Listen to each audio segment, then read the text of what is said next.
Okay, welcome to the Fats, Fuels, and Oils webinar for November 1st. This week, we are going to do basically our usual routine. We'll talk about what's going on in the market, talk about the veg oils, and then a little bit about BFT, bleachable fancy tallow, and then go through our usual biodiesel forecast with a little conversation about EIA implied feedstock yields before we do that. So let's get started. I guess the big news really over the weekend was that Russia plans to not to extend the grain corridor agreement that had allowed Ukrainian grain and more importantly for this call, sunflower oil shipments out of the Black Sea ports. That has provided additional support to a market that was already rallying on concerns about Argentina and lower than expected stocks in the NOPA report and really strong biofuel margins. So it's just another sort of stick on the fire, I guess, for vegetable oil prices. That said, I still think that that while there certainly will be some change, obviously there will be some change in trade flows. But I think if you look at overall sunflower oil exports out of Ukraine, or sunflower seed that Ukraine exports to Europe, and then Europe crushes it and turns it into sunflower oil and exports it, I think there obviously will be a decline in volume, but I think that decline will probably be maybe a little bit smaller than the market is thinking right now. And certainly the volume that's going to come out of Ukraine is substantially larger than we all thought at the beginning of the invasion. I suppose the stepped up attacks from Russia over the past week or so could make it even more difficult to export sunflower seed or anything, or grow a crop next year. And so if that turns out to be true, then I think that the market will have to reprice that in. But at this point, it seems like the market is worried about a lot, or pricing in a lot of bullish developments. And unless the drought continues in Argentina, I still, at least today, am thinking that we probably are a bit overvalued. Now, it doesn't necessarily mean that I think that prices are going to go straight back down to 65 cents next week. But it does mean that without sort of continued bullish developments, that I think that it will be difficult for the market to continue to rally. Now, that said, I think I thought that for a little while, and the market has continued to rally. And so I think that what the market is doing is saying that I'm wrong, and I can't really argue with that because the market is what it is. I just think that I spent some time recently going through my soybean oil trade matrix, and I expected that the trade matrix I would sort of struggle to get it all to balance, and it wasn't that hard at all. Now, the fact that I increase exports from major exporting countries from 21-22 to 22-23 relies a lot on a big increase in exports out of Argentina. And so that does make the Argentine crop particularly important. So far, Brazil is that crop still continues to develop, or the early crop continues to develop pretty close to normally. There's a couple little pockets that have some issues, but there's nothing that suggests that that expectations around 150 million tons are wildly off base at this point. There has been some rainfall in Argentina, but just not enough to recharge the soil moisture. We are getting closer to the time when Argentine farmers would typically start to plant. And so each day that passes and it doesn't rain in Argentina provides more of an argument that the market will need to stay at current levels or move higher. The other thing I think that's probably important to note in the trade matrix is that last year we saw, or in the 21-22 marketing year, we saw a pretty significant decrease in Chinese soybean oil imports. They dropped from about 1 million tons to about 300,000 tons. And so given that the trade matrix worked out, but it wasn't like I was having to try and find places to put soybean oil. Like, it worked out, but it wasn't that I was super short and trying to find places to cut soybean oil imports, but I also wasn't trying to find places to stuff soybean oil import or exports from major exporting countries. So the decrease in Chinese soybean oil imports is also relatively important. 700,000 tons in the context of 10 million tons of exports out of major exporting countries is not a huge amount, but given that it would be marginal demand that that might be difficult to meet if 22-23 demand is closer to 1 million tons than 300,000 tons, even with the Argentine crop being close to current expectations or close to trendline expectations, I guess, means that it's an important 700,000 tons, even if it's not a significant portion of the overall total. It's also important because the last time that, or well, not the last time, but when Ukraine had a drought before the invasion, and I think I've said this several times at least on the webinar, China, instead of importing sunflower oil, went to Brazil and imported a bunch of soybean oil. That sort of kicked off the kind of higher than normal Chinese soybean oil imports, and now they've kind of reverted back to sort of normal levels. So if the grain corridor then ultimately results in China needing more vegetable oil, it could increase the probability that 300,000 goes to 1 million or potentially more, depending on, again, how much either sunflower oil or more likely grain Ukraine can get out of the country and into Europe. Now, getting it into Europe will present different challenges. Europe obviously has a crushing industry that is optimized for European production, and so adding Ukrainian sunflower seed into that to crush may strain crushing capacity. In addition, the natural gas situation in Europe means that electricity is a little tight in Europe, and so crushing may not be able to operate at full capacity or close to full capacity. So there might be some additional losses from that of world sunflower oil supplies. Over the next couple of weeks, I'm going to go through each of the veg oil trade matrices and balance them or rebalance them for 22-23. And once I finish that, I kind of will spend I'll put together a little presentation and spend one webinar kind of walking everybody through where I see shortfalls and what I think is kind of going on with world vegetable oil trade going forward. There's one other thing before we sort of switch over to what are the next sort of stuff that we're going to talk about. There's one thing that I need to correct, and sorry, I meant to do this at the beginning of the webinar. So last week I said that SAF production meant that ethanol producers wouldn't be able to sell DCO.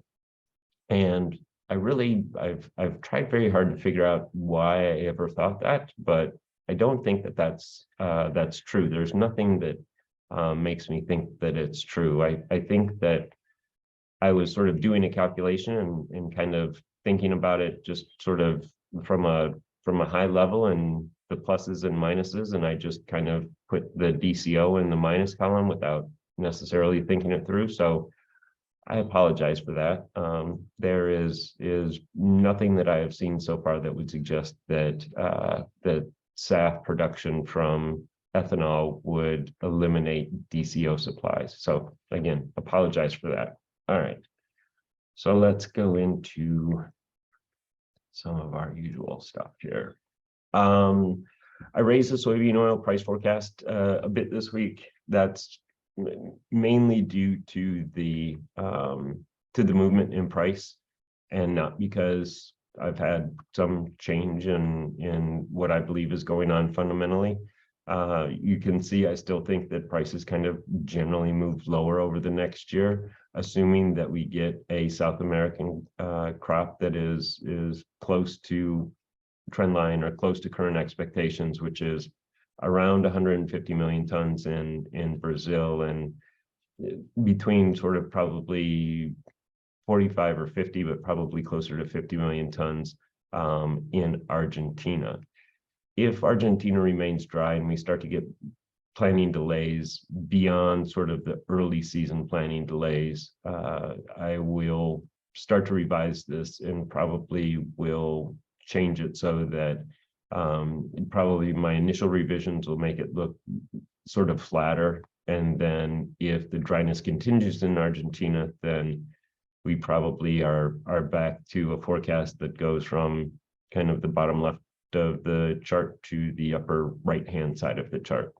I think it's a little early for that, and as long as La Nina fades, I think the chances are good that Argentina will be able to produce a crop that is at least close enough to trend line that we don't have to take a ton out of our current soybean oil export forecast. But it is something that is definitely a risk, and means that there's probably more upside price risk to the forecast than there is downside price risk. Now, I think for current prices, I think there's probably a bit more downside risk than there is upside risk.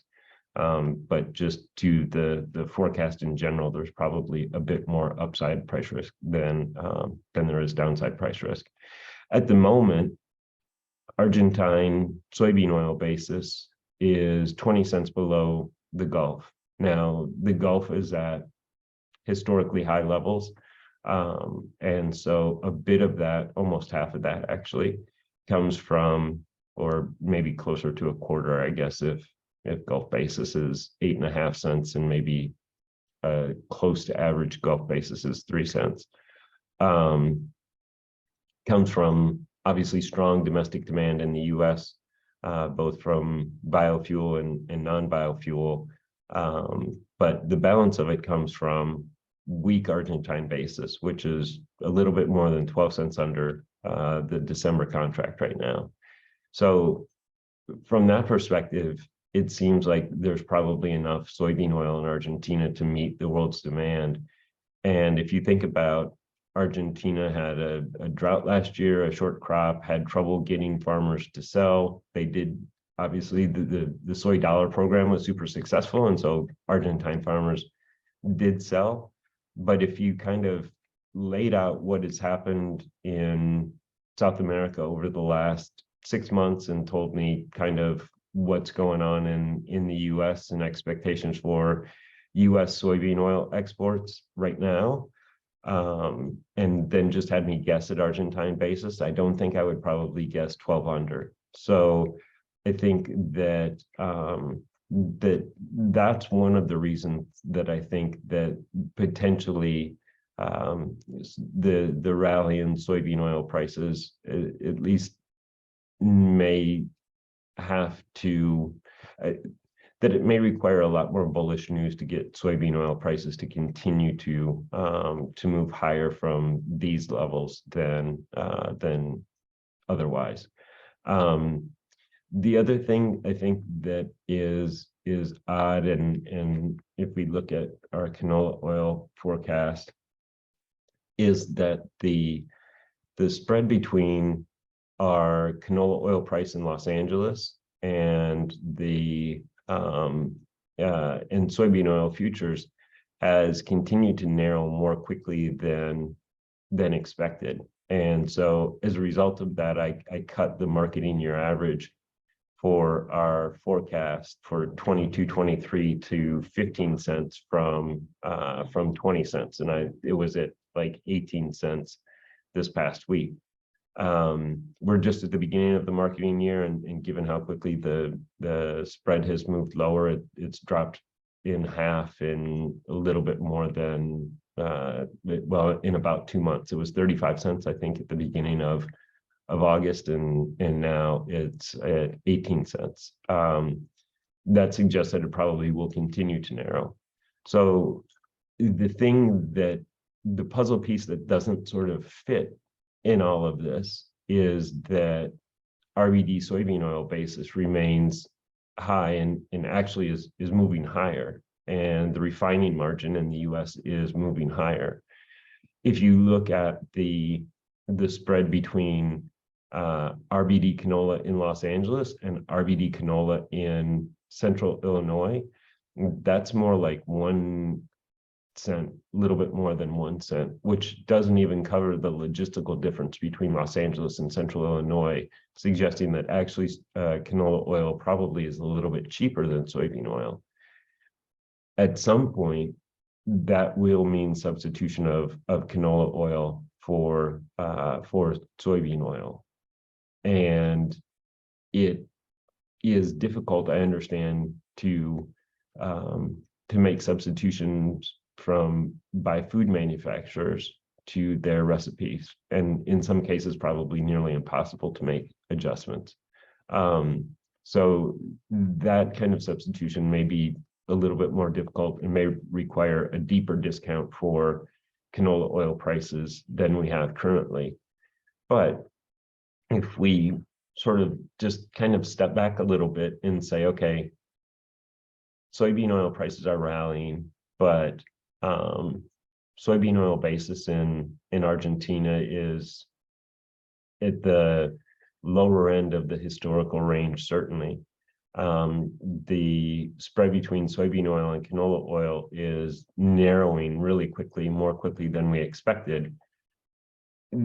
Those two things would argue that there's probably enough vegetable oil to meet the demand, and it's primarily non-biofuel demand in the US that's setting or that will set the RBD basis or the RBD price going forward. So it's hard to fit those puzzle pieces together to say that, gee, RBD basis should be a lot higher because we don't have any vegetable oil or we don't have enough soybean oil. Because again, I think in a lot of cases that canola oil is probably pretty competitive with soybean oil right now.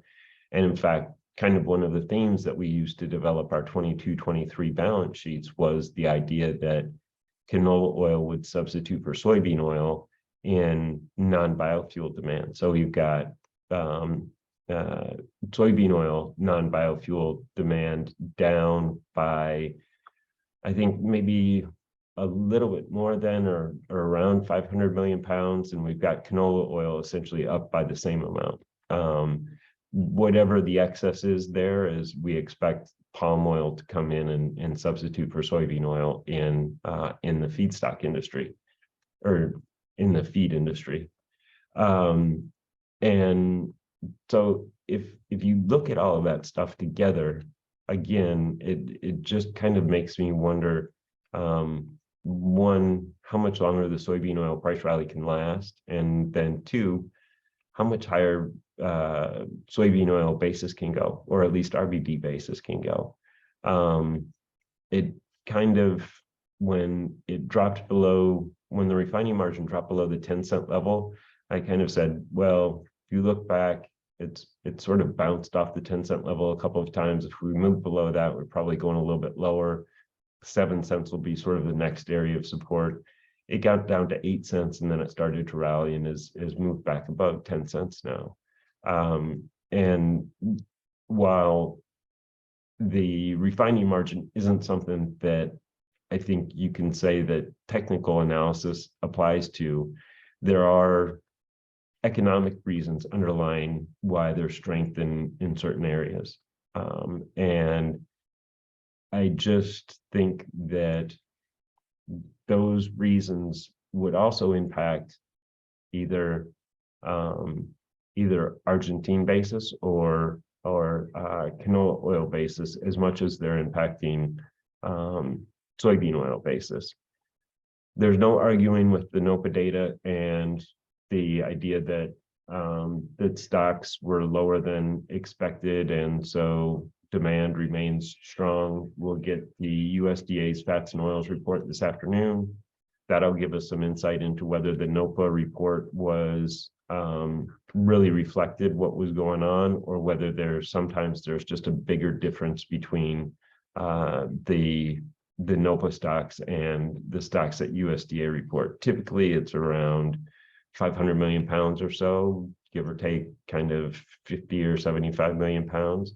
But maybe this month is one of those months where that difference is bigger.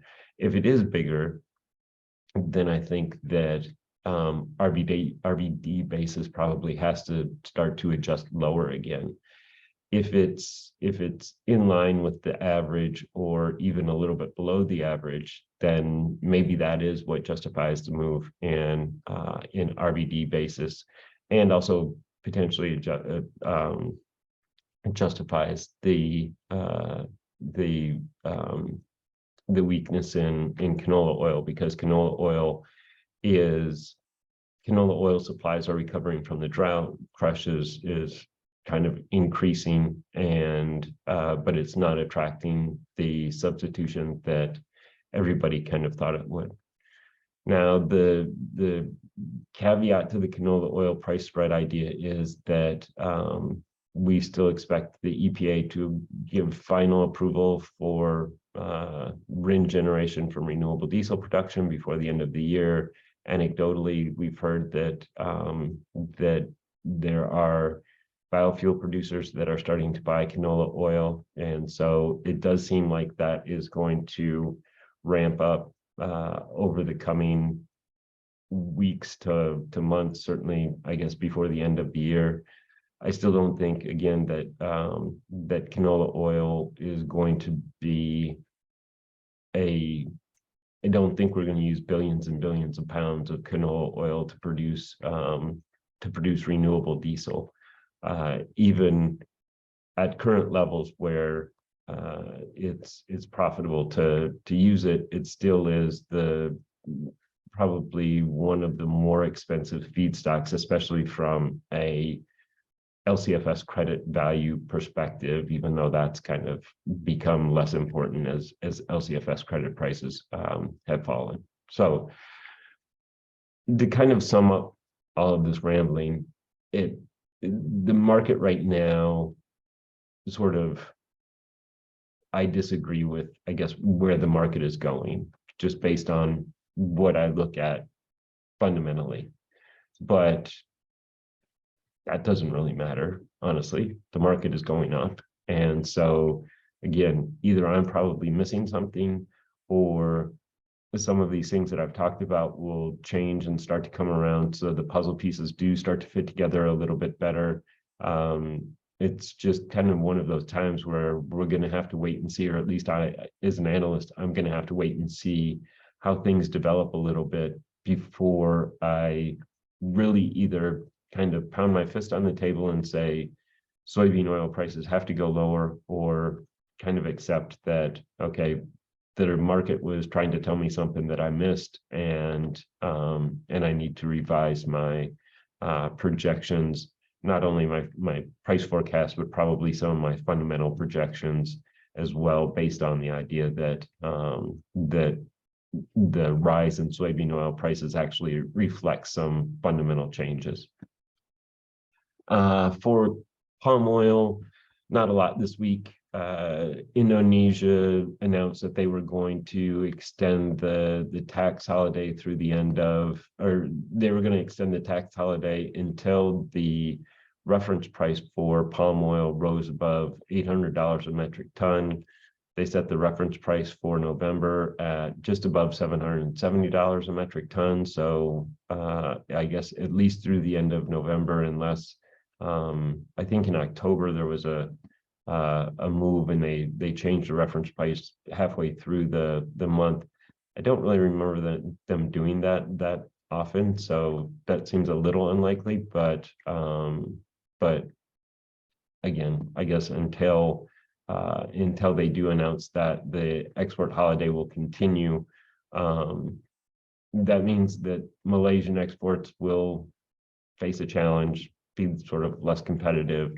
That said, surprisingly, cargo surveyor data for October showed that Malaysian exports probably rose a little bit, well, between 5 and 11% in October from September, which was, compared to what cargo surveyor data was saying last week or 2 weeks ago, is a pretty big reversal. We had our forecast for October exports was basically down like 16% relative to the 5-year average.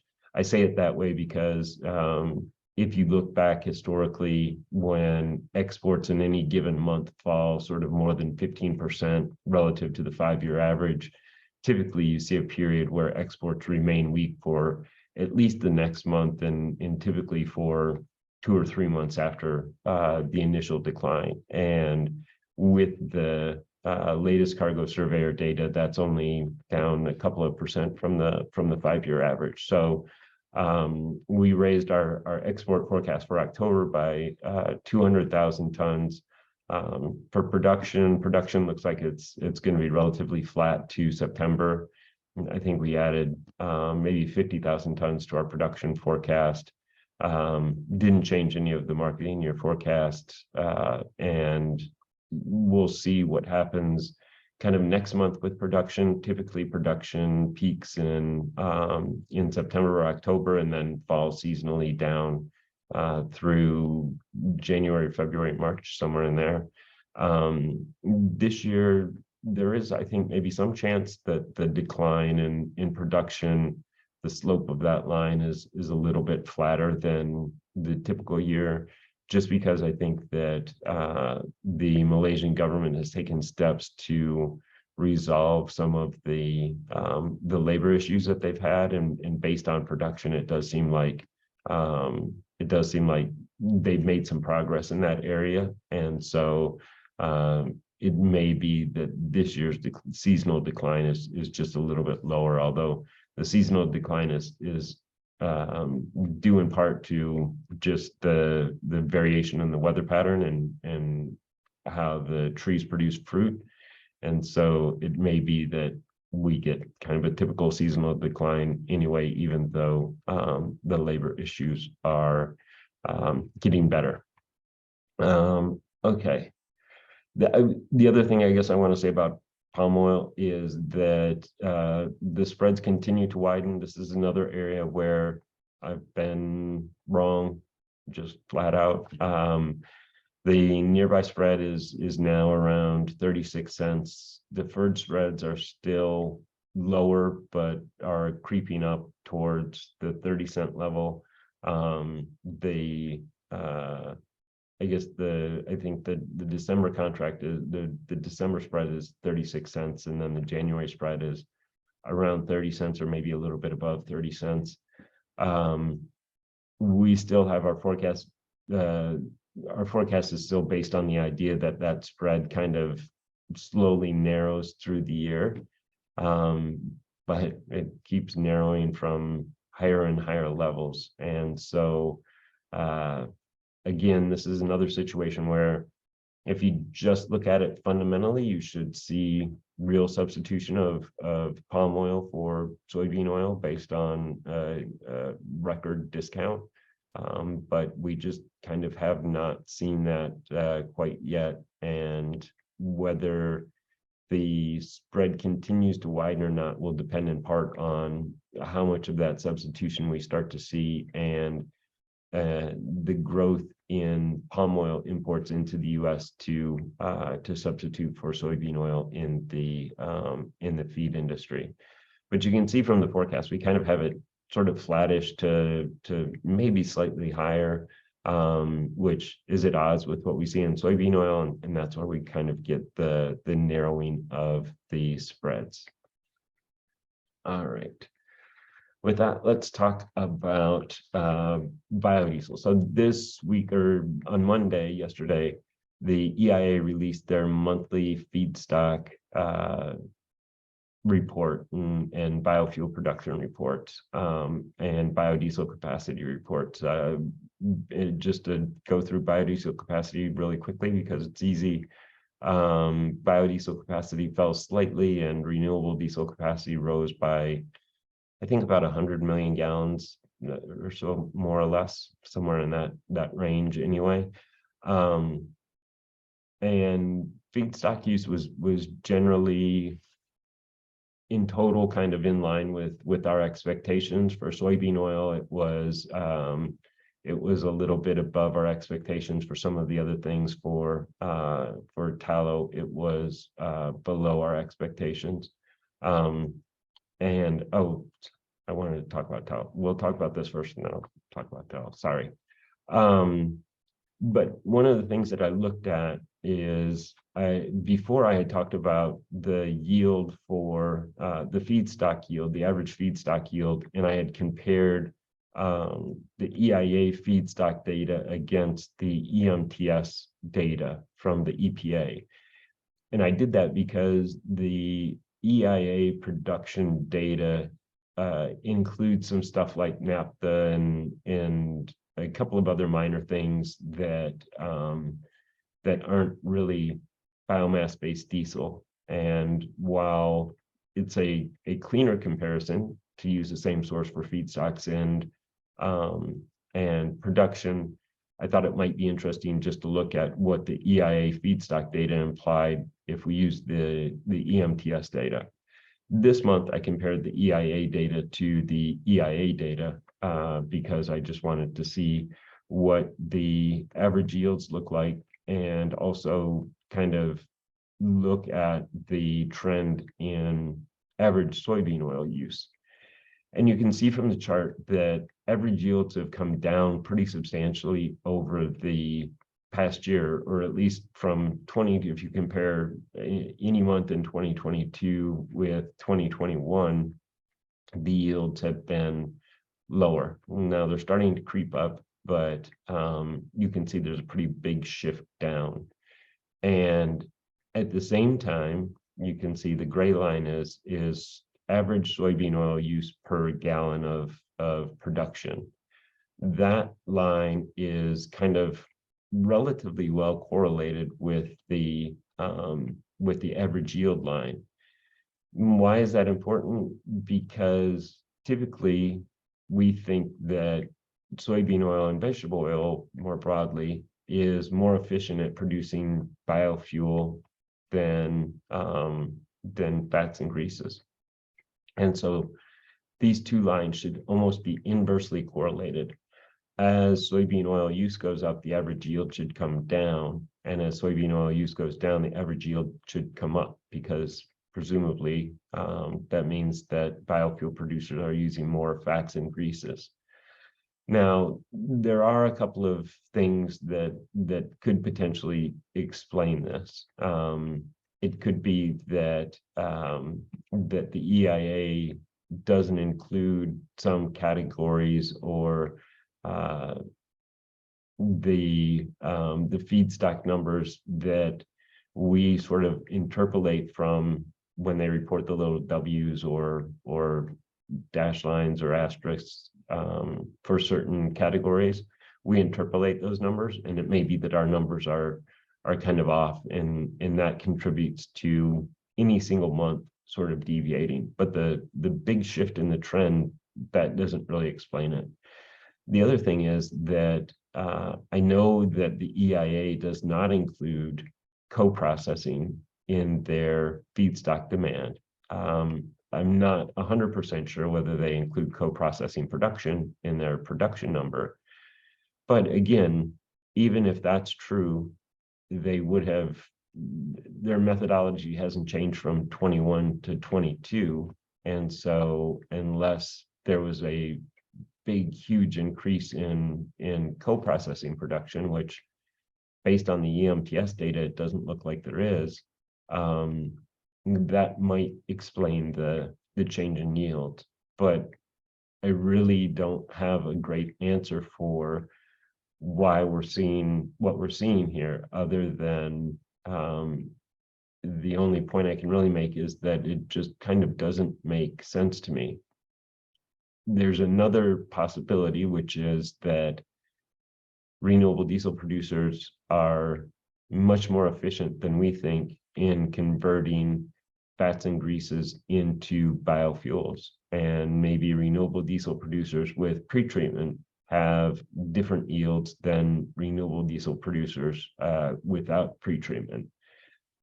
Not 100% sure why I think that would be true, because whether it's refined essentially at the renewable diesel producer, or it's refined at a renderer, or at the source kind of, or crusher or whatever, I don't think that would make a difference. Maybe there is a reason that it will make a difference, and this is something that I'm trying to investigate and figure out, and so I will kind of report back on anything that I find. But I wanted to highlight it just because it does have implications for feedstock demand going forward. There's a big difference in the growth in feedstock demand if the average yield is 8 pounds or if the average yield is 7 pounds. And just for reference, we think that soybean oil is about 7.5 pounds to produce a gallon of biodiesel or renewable diesel. And so at 7 pounds, the average yield is below what we think of as the most efficient feedstock. And so there's something going on here. I just wanted to highlight it because if we take the average yield right now and kind of use that to project total feedstock demand, then the 2022 average is obviously going to project a much lower total feedstock demand than the 2021 average is going to. And so getting this right is important from that perspective, just kind of knowing what to expect in terms of total feedstock demand. Now, one of the things that over the last couple of years that I've just kind of noticed is that if I take our assumed feedstock mix for renewable diesel and compare that in any given month based on the EMTS production, compare that in any given month with what the EIA reports is feedstock use, generally our forecasts are a little high. And so it may mean that our assumptions on yields are a little bit high, but it's not, I didn't roll the dice to come up with the assumptions. They were based on conversations with people in the industry and have been rechecked, and I haven't heard anything different based on this. Obviously, like I said, I'm kind of going to dig into this, and so we'll see if something has changed and our assumptions are off, or if there's something else that kind of explains this difference. All right, sorry, I'll go back to BFT, in part because we haven't covered BFT in a while. I skipped BFT last month, I think. So BFT, really, the themes in BFT haven't really changed that much since the last time we talked about BFT. Imports remain really strong.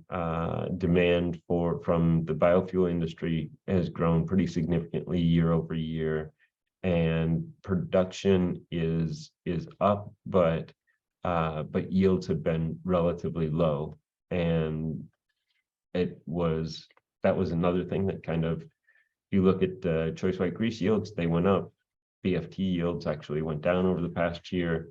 It seems a little bit odd given that it's not sort of soybeans where weather can impact it. I suppose weather and feed can impact cattle fat and pork fat, but I wouldn't think by as much as we'd seen in the yield data that's been implied by the monthly data from the fats and oils report.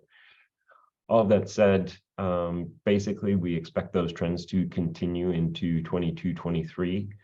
The one sort of little hangup in the 22-23 balance sheets right now is that we've got production kind of flat because we've got slaughter flat to maybe down a little bit, cattle slaughter flat to down maybe a little bit, and that with the yield assumption that is a little bit closer to normal but not a huge increase year over year means that production is relatively flat to down. Imports right now we kind of have flat as well. There was a big increase in imports in 21-22 to the point where we had a model that was doing very well at predicting imports. We went back and revised it. Now it's back more in line with where imports have been over the last 6 months or so. That model tells us that imports will be flat over the next year, but it may be that, especially if prices continue to remain stronger, or if feedstock prices rally, it may be that that imports grow a little bit. Those two assumptions right now are constraining supply, or at least keeping supply relatively close to the 21-22 levels, which means that if we're going to grow renewable fuel feedstock demand, we're going to need to take down non-biofuel demand. What we haven't seen this year is a big decline in non-biofuel demand. Basically, we got an increase in production, an increase in imports, and that has helped feed a pretty big expansion in biofuel demand, but also an expansion in non-biofuel demand. Something is going to have to kind of give in there. Right now, again, we kind of have biofuel demand flat year over year, little bit of growth in non-biofuel demand, but again, we got production and imports flat. And so I think that either that's going to be right, or we're going to see sort of a bigger rebound in yields. That's going to give us some more supply that will allow biofuel demand to continue to grow, or we're going to need to start to cut our non-biofuel demand. If we start to cut our non-biofuel demand, then we need to find other places where we can substitute in. Again, palm oil may be able to help a little bit. Choice white grease may be able to help a little bit. But if we have sort of the same year over year growth in biofuel feedstock demand that we saw in 21-22, in 22-23, then non-biofuel use is going to have to go down pretty significantly, or production is going to have to come up pretty significantly, or production and imports are going to have to come up pretty significantly. All of that kind of means that that BFT prices, even though we have a forecast that kind of goes up into the end of the year and then kind of goes down, the down part is influenced a bit by the price of soybean oil. But it could be, again, in this price forecast, there's probably a bit more upside risk than there is downside risk at current levels. We'll see what happens. We raised our yield forecast for September, October, and November because the August yield was jumped pretty sharply from July. And there's a real seasonal pattern that suggests that happens, and then when it does happen, it carries through into November. So we've built in higher yields through November, and we'll kind of see what happens after November, and then kind of go from there. I think once we get the November data, the November data in the fats and oils report in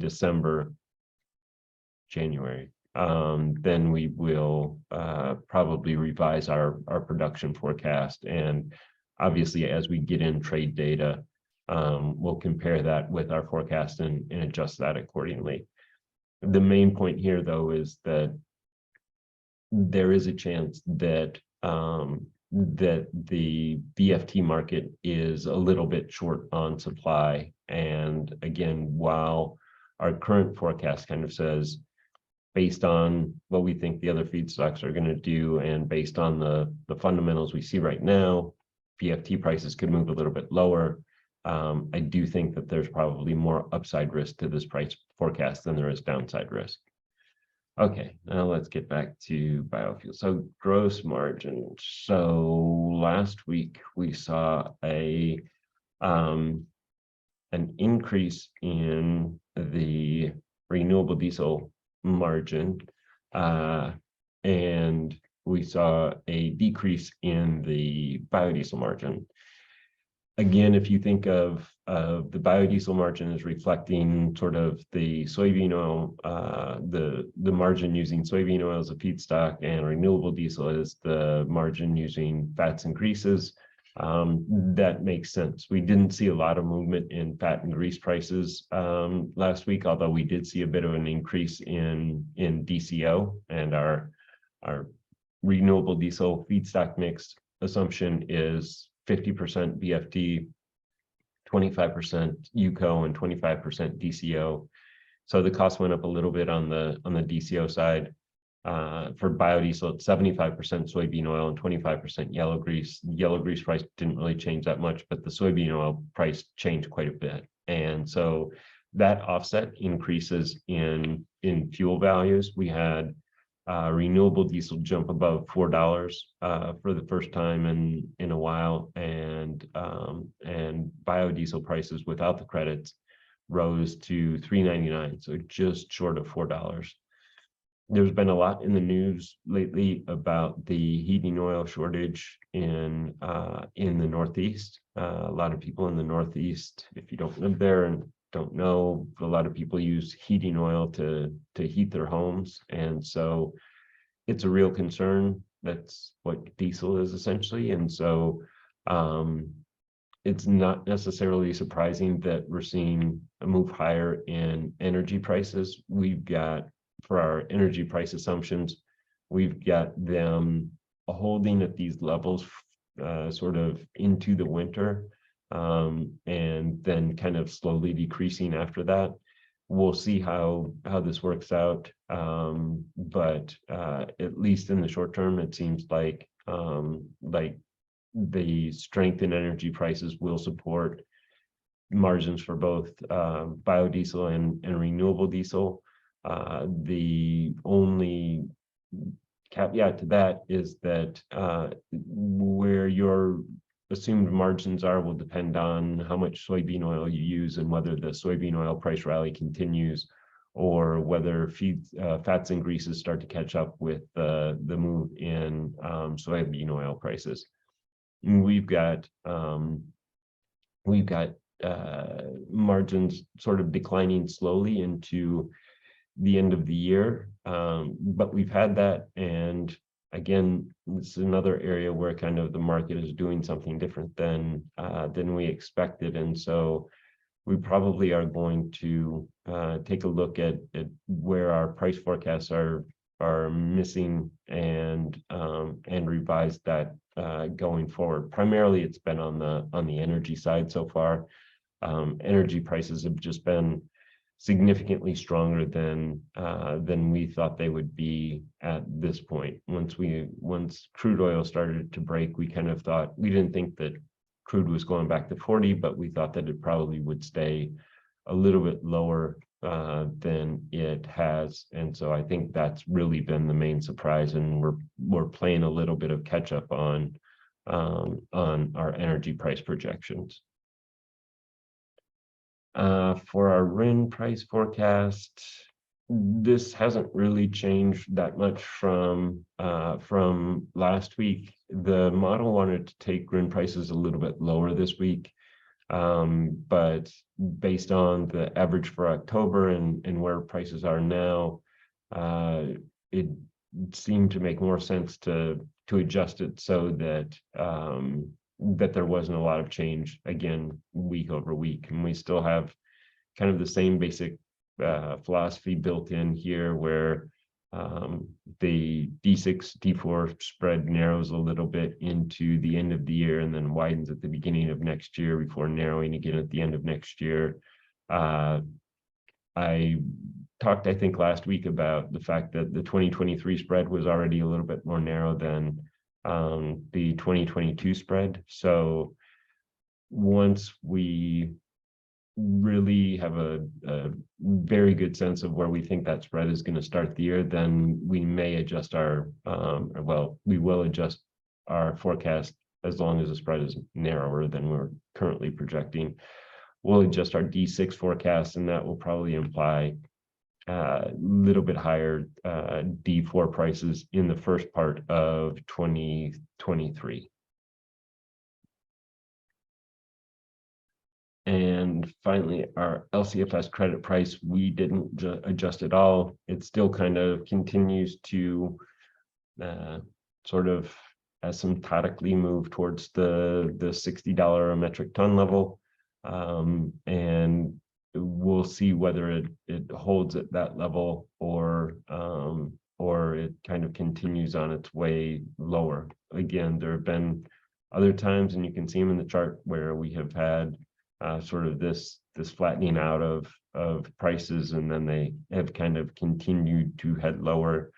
The profitability of biodiesel and renewable diesel production suggests that RIN prices probably remain under pressure until they reach a level where the industry's marginal cost to ship fuel to where they equal the industry's marginal cost to ship fuel into the California market, which our best estimate is around $50 for that. And so that's why we kind of have the forecast where we have it. And then again, I say it every week, we kind of expect prices to rise into 2024 based on the idea that CARB will make some adjustments to its program. All right, with that, we have a question. Thank you so much. Diamond Green, in their recent quarterly earnings call, stated up until the fourth quarter, we ran essentially zero veg oil. How do you believe that has impacted the soy oil market, and do you anticipate this to continue as they ramp up the DGD3? Yeah, so I use Diamond Green kind of as a balancing item for my feedstock demand forecast for a couple of reasons. One, our initial assumption on Diamond Green was probably had the most different feedstocks in it, had more different feedstocks in it than any other facility. And so one, it's easy to kind of be able to move the feedstock numbers around by changing what we assume for Diamond Green's feedstock mix. And because of that,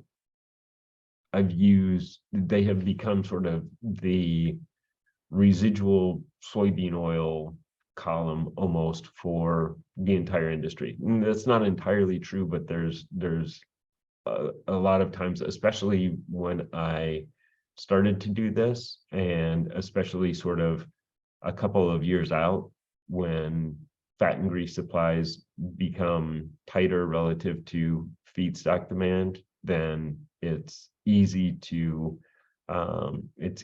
use Diamond Green as a balancing item, because it's easy for them to add soybean oil to their feedstock mix. And again, because they sort of have traditionally used a lot of different feedstocks as their components. So it doesn't surprise me that that's what they're saying.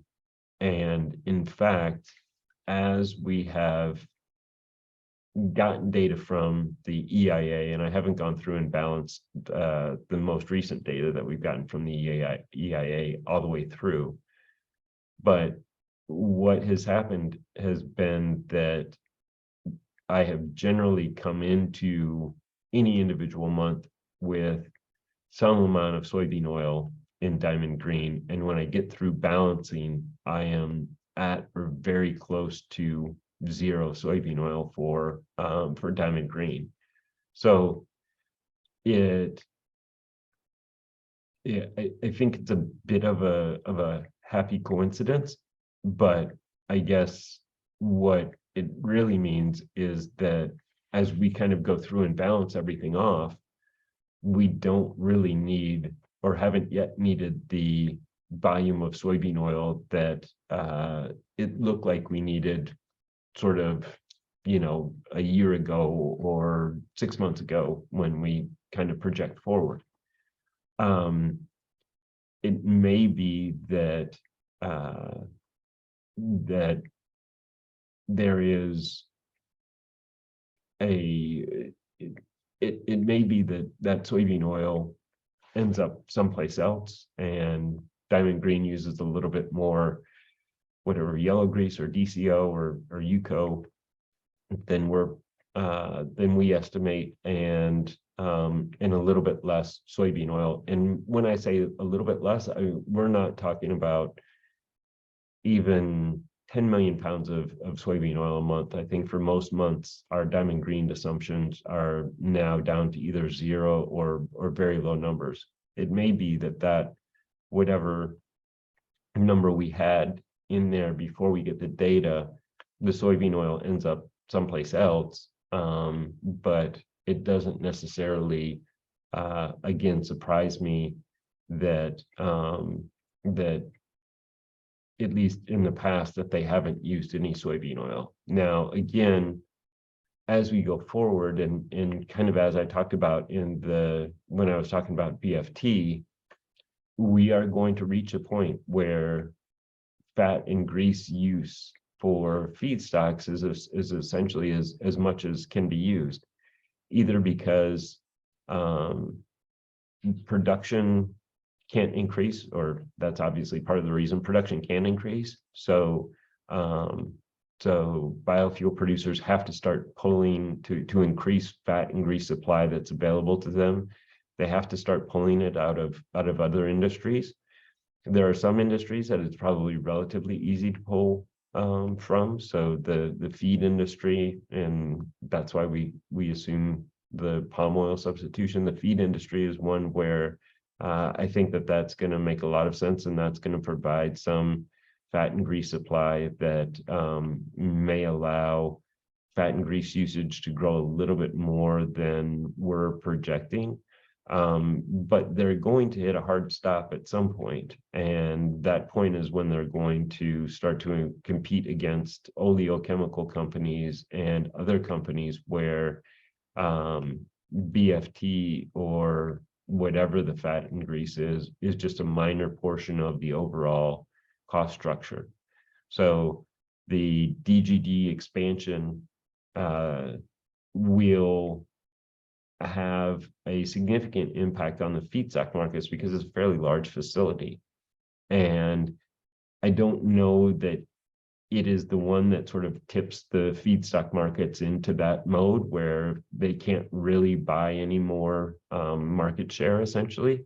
But that one, combined with several others that are expected to come online over the next year or two, by the time we get to the end of that period, I think certainly that's a situation, and by that situation, I mean Diamond Green not using soybean oil is something that's unsustainable. I think that there is no way to solve the feedstock demand matrix without soybean oil.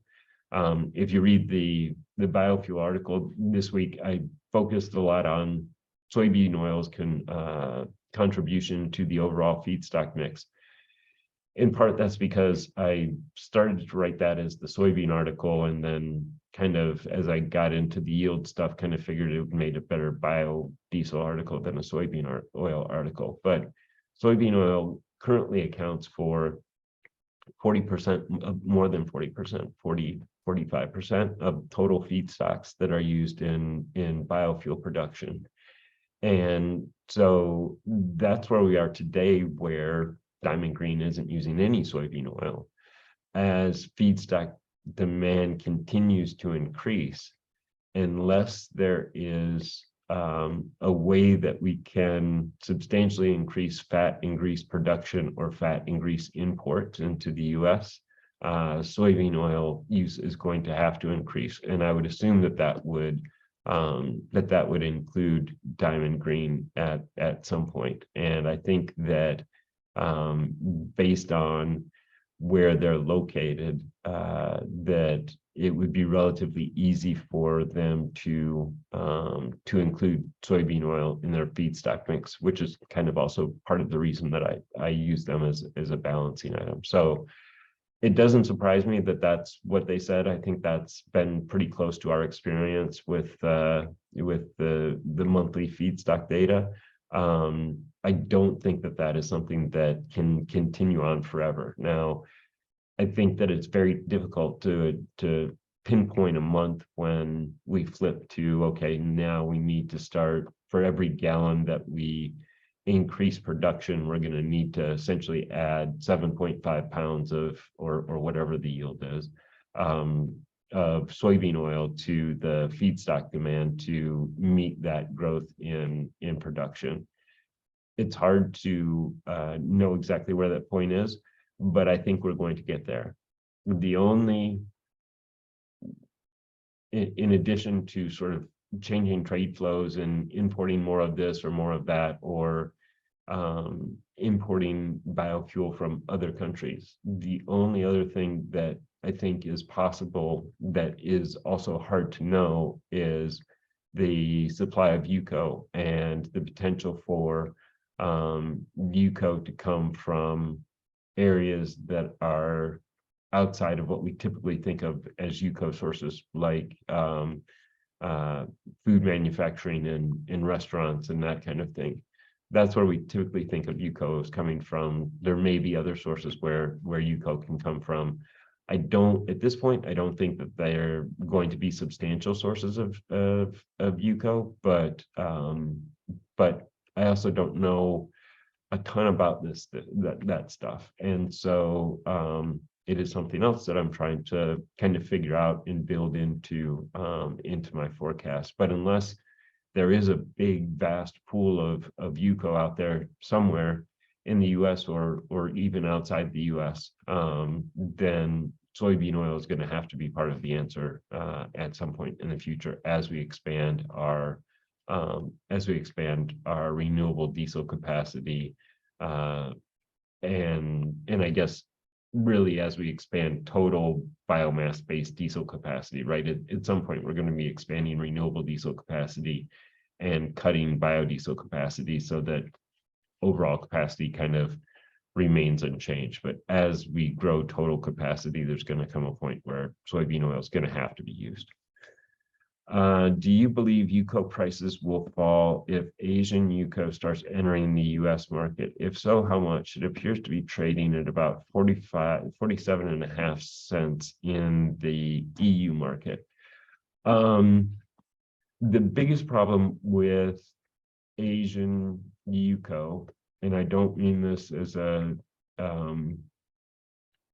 don't mean this to make anybody look bad. These markets, the agricultural markets broadly, are full of a bunch of very smart people that try to figure out every angle that they can in order to make money, because typically margins are relatively thin and a lot of these are commodity products, and so they're kind of fungible. But one of the problems with Asian UCO is that there is a little bit of a lack of trust, or at least anecdotally there is. Anecdotally, we've heard reports that that people are buying palm oil and then reselling that into the U.S. market as UCO. And so I think that there's going to be an initial hurdle to increasing UCO imports from Asia until there's a little bit more trust built up around that issue. Now, one of the things that I think is that when I talk about sort of a big pool of UCO someplace that can be used for biofuel production, one of those areas is obviously in developing countries. When we model UCO production around the world, the way that we do it is essentially we look at per capita GDP, and there's a line where it starts to make sense that that UCO collection begins to happen, right? So as people become wealthier, they begin to care more about the environment. At some point, that means that that things like UCO collection just happen in societies. The LCFS program and the value of UCO mean that that line now is shifting lower for developing countries because UCO can be a valuable export to the US. I think that that in the long term, when you solve this sort of trust issue, that there probably is a lot of potential for UCO supply to come out of Asia and into the US. And so in the longer term, that probably weighs on UCO prices just from an Econ 101 perspective. However, if you think about it, the reason that that's happening is because UCO prices are high enough to justify the logistical cost to get UCO here, and also to sort of justify the build out of UCO collection infrastructure in countries where it may not exist, or it exists not to export UCO, but exists to treat UCO like a waste product. So some countries, there may be regulations that require UCO collection and disposal in environmentally safe manners. And that may not be, even though they're already collecting it, that may not be the infrastructure that's required to export it to the US.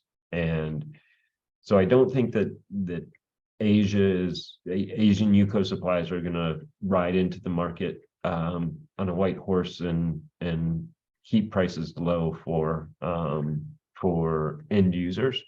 But I do think that there is the possibility that UCO supplies start coming into the US from Asia and potentially other areas of the world where you wouldn't necessarily think that they would come from. One of the examples that I use to kind of get people's attention, I don't think this ever would really happen, or certainly not happen in any significant volume. So one of the things that I kind of say is that, you know, we need to solve this puzzle, and we're probably going to end up solving the feedstock puzzle in ways that are a little bit different than what everybody thinks right now.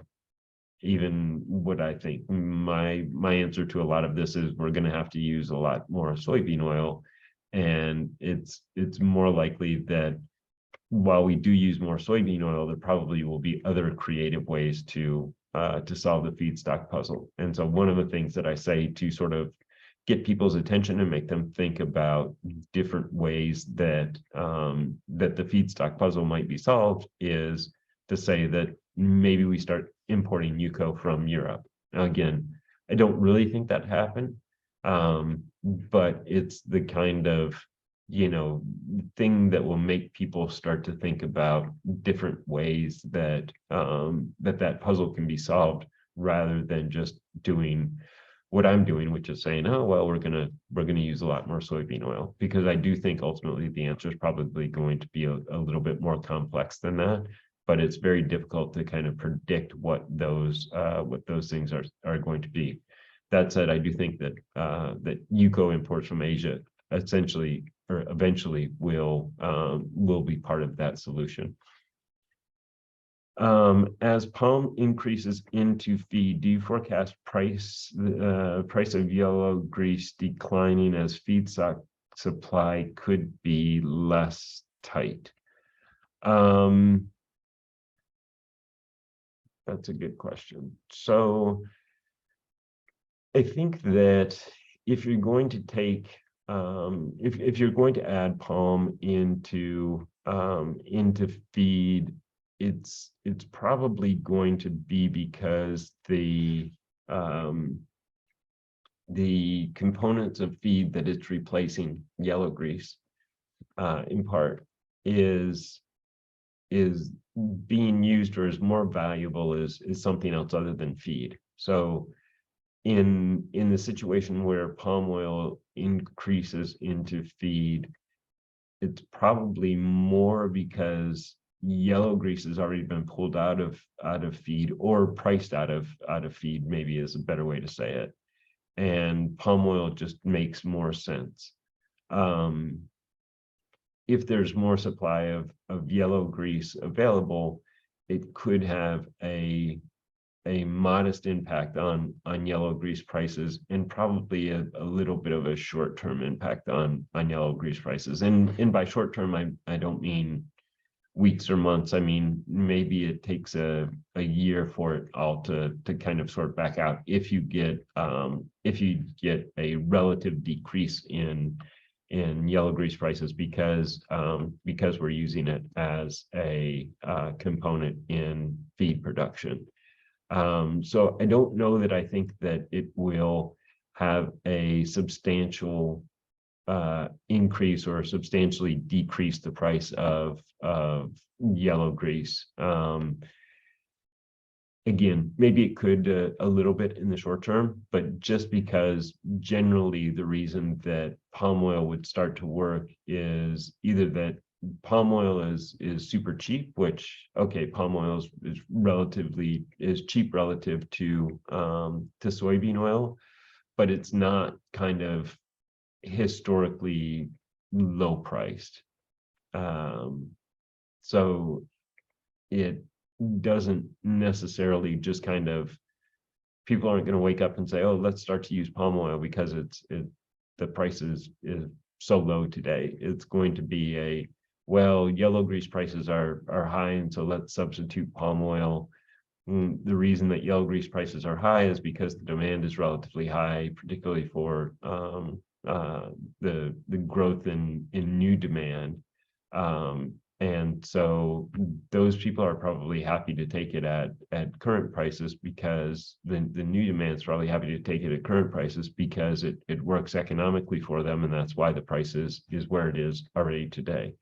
To really get a big break, I think you would probably need to basically replace most or all of the not only yellow grease, but a lot of the other fat and grease components in feed with palm oil or something else, to potentially increase the supply enough that you get a big break in prices. The yellow grease UCO thing is a little, it makes that whole calculation a little bit tougher, because I think what I would say is that we're just going to take the yellow grease out and we're going to use it in biomass-based diesel production, because yellow grease and UCO are so intertwined.